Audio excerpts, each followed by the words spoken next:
Today our verse of the day comes from Habakkuk chapter 3, and this is a prayer, or almost really like a hymn, that is being shared extolling the character of God who comes to save now God's people. And our verse of the day is chapter 3, verse 2. O Lord, I have heard of your renown, and I stand in awe, O Lord, of all your work. In our own time, revive it. In our own time, make it known. In wrath, may you remember mercy.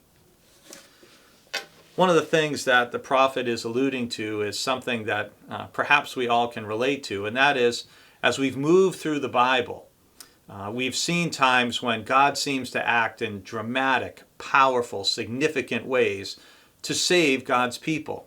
Think of the Exodus from Egypt, for example, and preserving people through the journey through the wilderness. But there have been other times when the people have cried out and felt like God had abandoned them or left them, and they, as a result, have suffered defeat or hardship or a lack of food or some other crisis or oppression at the hands of their enemies. And so Habakkuk is asking the Lord, we're saying, I have heard of your renown. I know you've done good things in the past. And hopefully you can think of times when you look at your own life of when God has done significant things in your life. And you can say, I know of your renown. And then I stand in awe of your work, O Lord, of what God can do when God really turns the Spirit loose and acts. And then the prayer is, in our own time, revive it. In our own time, make it known. And this is a plea that many of us share with the prophet today. With all that's going on in the world, with crises of so many different kinds in our nation and around the world, is we want to see God do something. Come and act, make a difference. And this idea of revive, that's where we hear the old-fashioned religious term of a revival. Well, you can only revive something that has previously had life, right?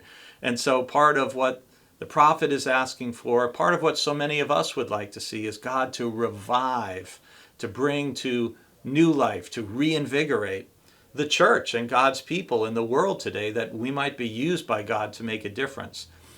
This is part of the idea behind the Thrive Conference that we are a part of this coming weekend.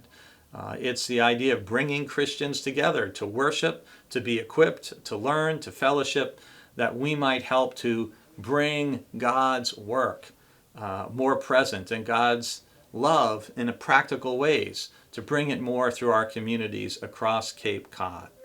I pray that you would join me in praying for God to bring revival in our church, in your life, in our communities, and around the world.